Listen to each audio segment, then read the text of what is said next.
what's happening with central bank gold demand, it's mathematically exponential. What's sad and what's deliberate is how the retail investor is still not being told about this. How you can't go to your advisor at a major bank and get sound advice. Oh, gold is too volatile. Gold is too volatile. It's outperformed the S&P for 25 years. Gold is too volatile. It's a tier one asset by the central bank of all central banks, the BIS. Gold is too volatile. The Basel III Accords just made banks hold more of it in physical form because they know it's far safer than US Treasuries, the former safe haven. I'm not making this up. This is what's happening right now. Gold is replacing the US 10-year. It's happening right in front of our eyes. And yeah, now the gold price is undeniable for those of us who've been paying attention. Gold posted a substantial gain last week, closing at $3,325.39, up 2.61% as investors reacted to a combination of Federal Reserve caution, a weaker US dollar, and persistent geopolitical and trade-related uncertainties. Although momentum cooled slightly toward the end of the week, the broader outlook for gold remains positive, especially as markets approach a critical stretch of U.S. economic data releases. According to Matthew Piepenburg of Greyerz Gold,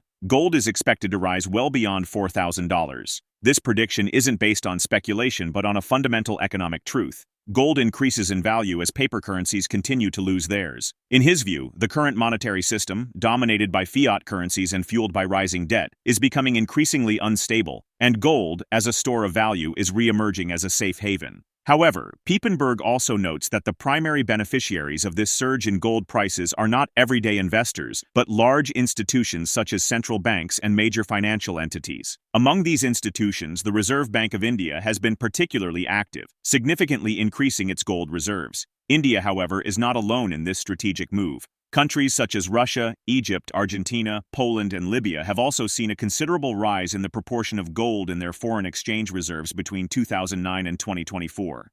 This global trend highlights a growing lack of confidence in the traditional financial system and the US dollar, especially as sovereign debt levels escalate.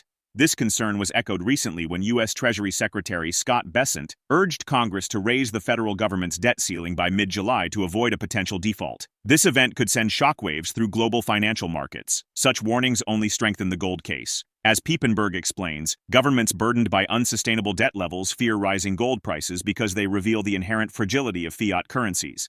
Central banks are now buying gold at what Piepenburg describes as exponential rates, with their preference shifting away from US Treasuries.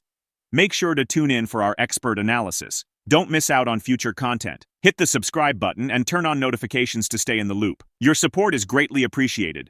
For a long-term investor, that's irrelevant. Of course it's going to go to 4,000. It's going to go much higher than 4,000. I'm absolutely convinced. Remember it was at 1,600. I said it's going to double in the next 5 years, and it did. And it wasn't because I was some guru or some technical or fundamental psychic. It was just the gold rises because paper money is falling. So to your question, Schadenfreude? No, it actually makes me sad because the only people really benefiting from this gold rise are the whales, the central banks, the big buyers, the big institutional buyers. The man on the street, those crazy stackers, are still a strong minority. And for them, I would like to see more men on the street, more women on the street understand gold and have the ability to pay for it and wait it out.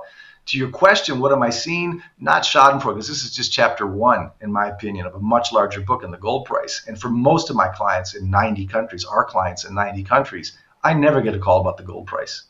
I never do. They're buying at 32, they're buying at 34, they're buying at 18. They're just buying. They're always buying when they have liquidity. Of course, some who bought at 1,200, or Egon who bought it at 300 30 years ago, 25 years ago, he's not a gold bug. He's a banker. He was a guy who understood sound money. Gold has gone up 10x since he bought gold. And he's not yelling Schadenfreude or I told you so. He's been saying this for 25 years. And so to your point, yeah, of course, some clients who bought really low and have made so much money on the just price optionality are taking out some liquidity. They're saving in gold and spending in fiat to buy a house, pay for a wedding. We see that. And some are wondering, are we peak gold? Should I wait for a pullback to buy? Again, if you're a trader and you're looking to make money on a quarterly or monthly basis, very dangerous trade to try and time the gold market.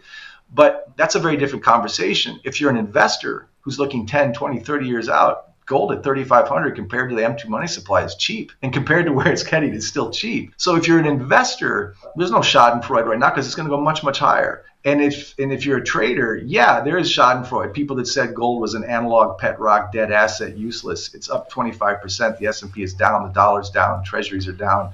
And by the way, for the last 25 years, it's outperformed the S&P. So I'm kind of tired of being called a gold bug when you understand bond and credit risk and equity risk. It doesn't mean gold always goes in a straight line, but of course it's an outperforming asset. Of course it is. And yet it's crickets in the media. It's cricket on the Wall Street Journal. It's cricket at the Fed discussions. It's crickets in Congress for the most part, because you're not supposed to understand gold. You're not supposed to understand sound money. At Harvard, at Wharton, at the business schools, the econ classes I took, no one talks about gold. No one talked to you about the Fed when I was in grad school. But it's because they don't want you to know that. These are lies of omission. They're very deliberate. It's not a conspiracy theory. It's survival. What was the biggest question when we went off the gold standard? That book 3 Days at Camp David? What's the gold price? What's the gold price? Sovereigns that are in debt up to their ears are terrified of a rising gold price. But now they just can't ignore it. And now that narrative no longer works. And now the BAS, the COMEX, the central banks, they're buying gold. It's just that simple. Because it's the debt is now that unbelievably high. The central bank balance sheets, the debt levels, the treasury markets, why isn't gold ripping? And it was just that moment between trapezes where it didn't make sense. But it actually was gradually rising. And now with the debt and the inflation and the undeniable inability to cover that debt, the unsustainability of that debt, now it is becoming so obvious that not even those jackals that run the media or the Wall Street Journal or the mainstream kind of RIA industrial complex can hide what's happening in the COMEX, what's happening behind the scenes of the central banks, what's happening with central bank gold demand. It's mathematically exponential. What's sad and what's deliberate is how the retail investor is still not being told about this. How you can't go to your advisor at a major bank and get sound advice. Oh, gold is too volatile. Gold is too volatile. It's outperformed the S&P for 25 years. Gold is too volatile. It's a tier one asset by the central bank of all central banks, the BIS. Gold is too volatile. The Basel III Accords just made banks hold more of it in physical form because they know it's far safer than US Treasuries, the former safe haven. I'm not making this up. This is what's happening right now.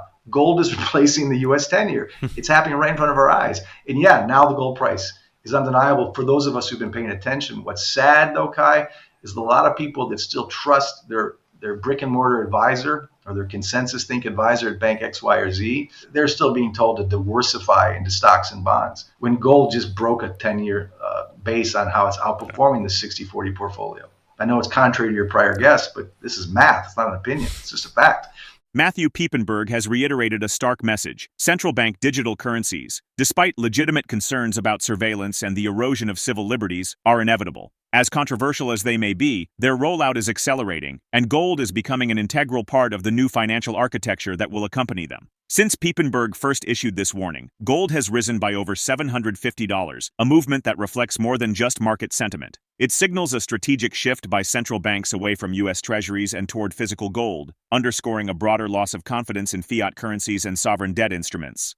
Once considered outdated, gold is reasserting its relevance as a key asset, surging past $3,300 per ounce by late April 2025. This rally is driven by institutional investors and high-net-worth individuals preparing for a volatile economic landscape. Germany exemplifies this trend, holding the second-largest official gold reserves at 3,350 tons and repatriating over 670 tons of gold from New York and Paris to Frankfurt. The Christian Democratic Union has advocated for full repatriation, arguing that in an unstable global environment, domestic custody of national gold reserves is both prudent and essential. Let's get back to the interview. During the COVID hysteria, the COVID nightmare, those annual deficits went to about $1 trillion. And this year, we're looking at annual deficits. I want to make sure I got this number right, about $2 trillion. And again, I don't want to get too wonky into the bond market, but there's a thing called the term premium, which is the return or the reward you get for going long U.S. Treasuries for the 10-year, the 20-year, the 30-year. And the 50-year average for that term premium was usually 1.5%. As of today, the term premium for going long U.S. Treasuries is 0%. There's no advantage to owning that once sacred 10-year, 20-year, 30-year US Treasury. There's literally zero return for that. And the only way to get us back to that 50-year average of 1.5% term premium would have to mean we'd have to bring the yield up to about 6%. If we brought the yield on the 10-year to 6%, that would actually force bond prices down even more, maybe 20%, 30% more, and yields go up even higher. So the only way to get more demand for the US Treasury is to get better yield. And the only way to get better yield is to bring the prices down. And if we get better yield to get more demand, Uncle Sam can't afford his own bar tab. So to try and get more demand, we have to have yields up. But then if we get what we ask for, be careful you get for, because then our bar tab becomes unpayable. So again, the only solution is in this trap, damned if you do, damned if you don't, is to fill that delta with mouse click money. And then comes, after that fails, bazooka money fails and the currency is reduced and inflation is undeniable, regardless of how they report it. Then we get what Katerina Georgieva, the IMF, warned in 2020, and what the Basel III regs are already signaling. Then we get central bank digital currency, programmable, trackable, civil liberties gone. And then we get into a whole brave new world of a global reset, which will come after the bazooka money fails. And that's a whole other rabbit hole of awful. And yet, even the IMF, though, and the BIS is going to have some kind of coverage ratio on this beast, this central bank digital currency. They said it in 2020. That's going to be physical gold. That's why Basel III brought in physical gold as a tier one asset, made more coverage ratio for Basel, more segregated gold. That's why the IMF telegraphed in 2022 that physical gold has to be part of the CBDC to make it credible. After there's a reset, after the deck chairs in the Titanic are sunk and they have to reshuffle something new, it will be this new CBDC, which I said 5 years ago is a train we can't stop. And that's true. And regardless of whether you like it or not, gold is going to be emerging more and more as a central part of that. It's the good part of a bad idea, but it's coming.